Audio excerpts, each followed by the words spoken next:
देख रहे हैं कैपिटल टीवी बिहार और मैं हूं आपके साथ आत्मजा। हाई स्पीड ट्रेन की शुरुआत के लंबे समय के बाद बिहार को पहली वंदे भारत एक्सप्रेस मिली थी। अत्याधुनिक सुविधाओं से लैस और semi high speed Vande Bharat को लोगों ने खूब सराहा। लेकिन वंदे भारत एक्सप्रेस का किराया इतना महंगा है कि आर्थिक रूप से कमजोर लोगों के लिए सफर करना बिल्कुल आसान नहीं। देश की आम जनता की इसी जरूरत को देखते हुए भारतीय रेल ने एक नई पहल की है और वंदे भारत के बाद अब अमृत भारत एक्सप्रेस ट्रेनों की शुरुआत करने जा रही है। जो आपको बता दें कि बहुत ही जल्द इस खास ट्रेन के जरिए भगवान श्री राम की नगरी से मां सीता की जन्मभूमि का सीधा संपर्क होगा। पहले अमृत भारत एक्सप्रेस ट्रेन भगवान राम की जन्मभूमि यानी कि अयोध्या को मां सीता की जन्मभूमि सीतामढ़ी से जोड़ने के लिए पूरी तरह से तैयार है।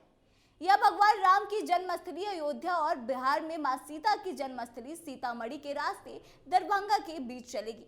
दरअसल आपको बता दें कि पीएम मोदी जब 30 दिसंबर को उत्तर प्रदेश के अयोध्या में श्री राम एयरपोर्ट का उद्घाटन करने आएंगे, तो इसके उद्घाटन के साथ ही वह अयोध्या धाम को कई बड़ी सौगातें देंगे। प्रधानमंत्री न केवल अयोध्या जंक्शन पर बनकर तैयार नवनिर्मित भवन का उद्घाटन करेंगे, बल्कि वह अयोध्या से दिल्ली के लिए 2 ट्रेनों की सौगात देंगे।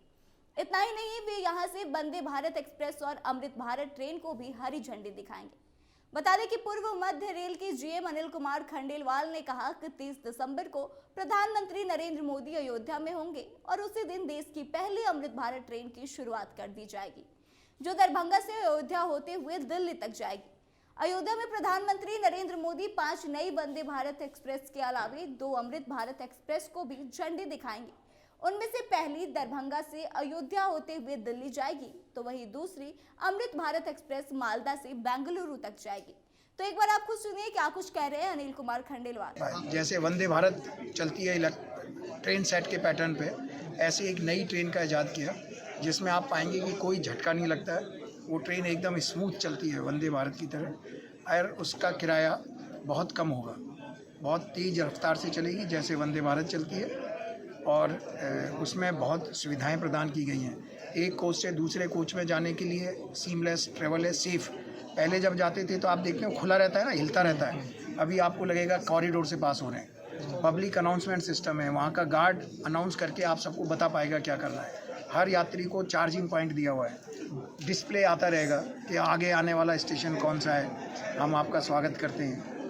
टॉयलेट्स बहुत अच्छी क्वालिटी का है। वहीं अमृत भारत के फीचर्स की बात करें तो 22 बोगियों वाली यह ट्रेन होगी। इसमें एसी कोच के बजाय सभी कोच स्लीपर और जनरल होंगे, लेकिन बाकी सुविधाएं कहीं भी वंदे भारत से कम नहीं होगी। ट्रेन की बोगियों में सीसीटीवी कैमरे लगे होंगे। इसमें मॉडर्न टॉयलेट, सेंसर वाले वाटर टैप के साथ गार्ड और मेट्रो की तरह अनाउंसमेंट सिस्टम भी होगा। इस तरह से खूबियां अमृत भारत ट्रेनों को बहुत खास बनाएगी। इसमें वंदे भारत की तरह पुल और पुश वाले आगे और पीछे 2 अलग इंजन लगे रहेंगे। इससे अमृत भारत रफ्तार के मामले में राजधानी और शताब्दी एक्सप्रेस ट्रेनों को टक्कर देगी। यह ट्रेन खास तौर से यूपी और बिहार के प्रवासी मजदूरों को ध्यान में रखकर तैयार की गई है, इसलिए किराया और उनके बजट में रखने का फैसला लिया गया है। तो इस ट्रेन के आने से बिहार के मजदूरों और काफी दूसरी जगहों के मजदूरों को भी काफी राहत मिलेगी। तो इस ट्रेन को लेकर आप क्या सोचते हैं? आप अपने विचारों को हमारे साथ शेयर करें और सरकार की इस पहल के बारे में क्या सोचते हैं हमें यह भी बताएं। और आगे की तमाम खबरों के लिए बने रहे हमारे साथ, देखते रहे कैपिटल टीवी बिहार। धन्यवाद।